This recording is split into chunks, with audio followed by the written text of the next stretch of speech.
And yet, those voices, if you were not afraid, you would kill him. The voices within me asked me to kill the snake. But truly, I was afraid. I was most afraid, but even so, honored still more that he should seek my hospitality from out the dark Doro secret earth. But I was very much afraid. I was most afraid, but even so, more than being afraid, I was honored to have the snake as my guest. He drank enough and lifted his head, and yet those voices said to me, if you were not afraid, you would kill him. You look frightened of the snake. If you aren't, if you are not afraid, you will really kill him.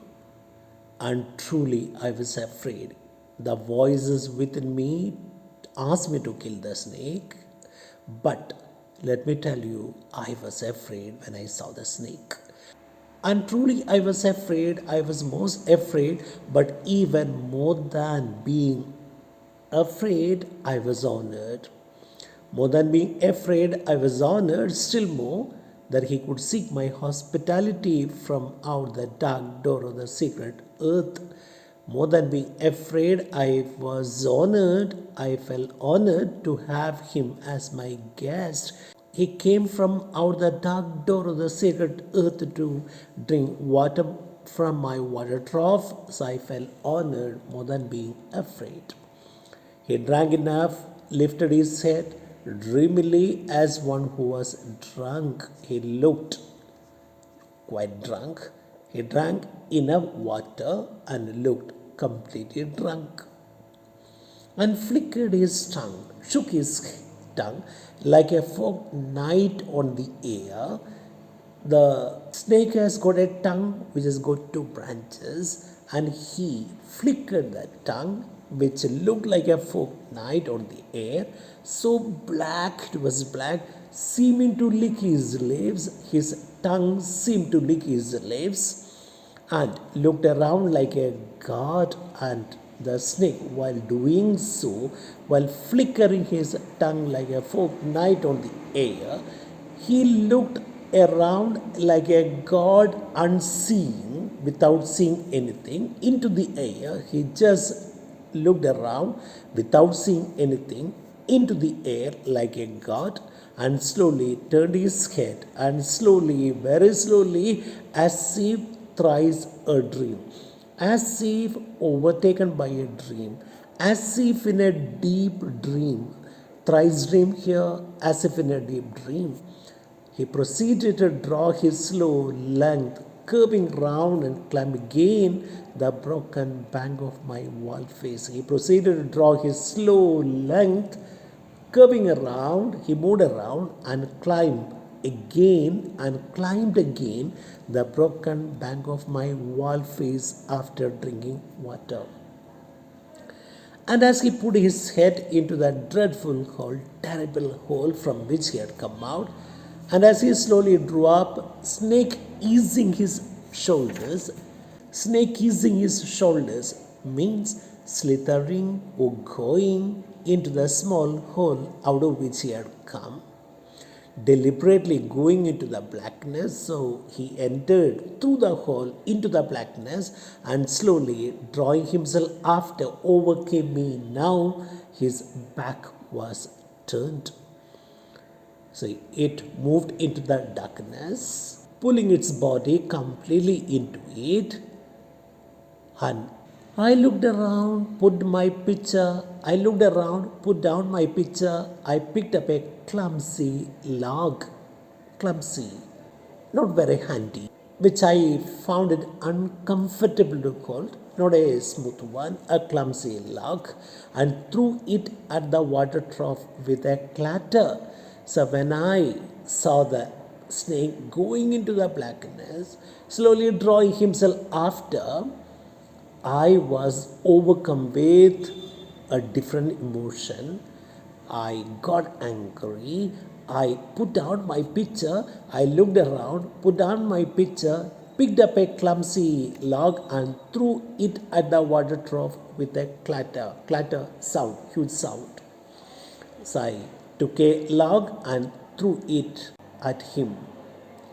I think it did not hit him. I threw the log at the water trough, but it did not hit him. But suddenly, that part of him that was left behind convulsed, shook in an undignified haste. So when I threw the stick at him, log at him, he convulsed, his body shook in an undignified haste, hurry.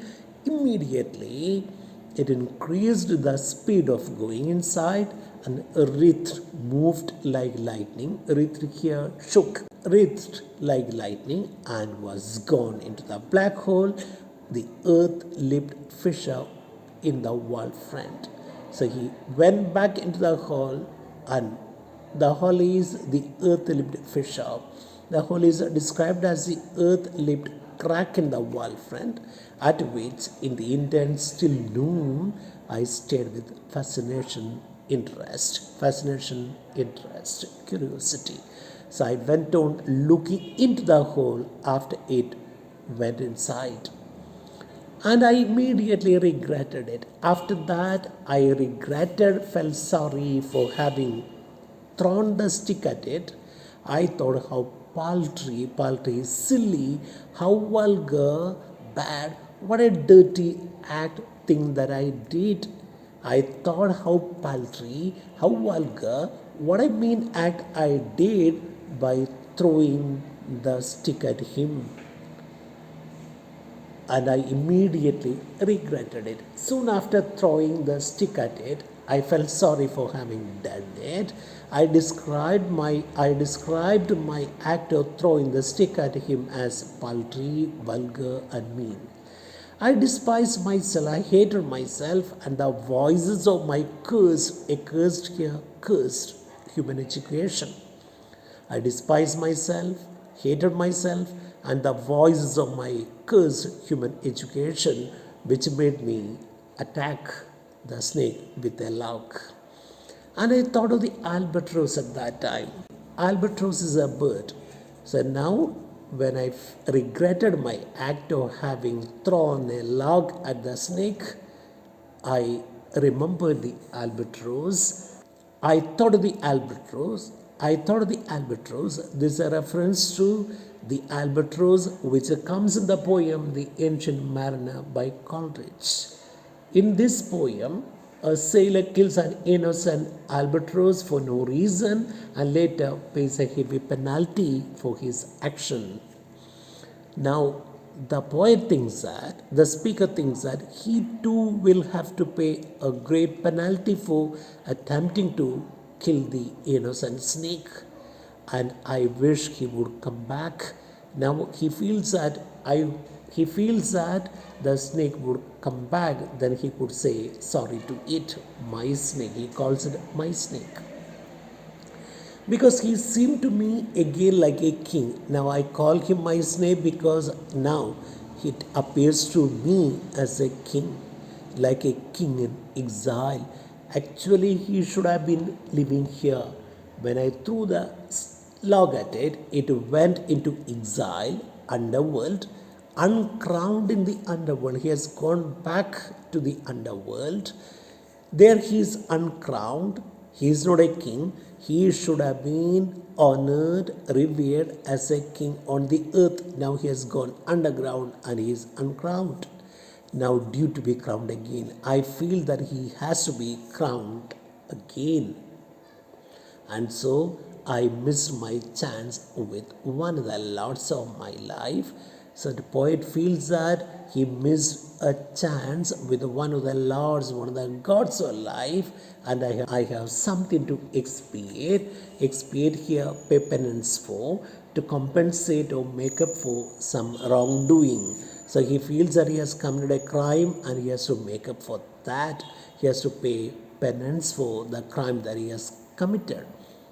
What is this crime? A pettiness, silliness, an act that can be described as paltry, vulgar, and me.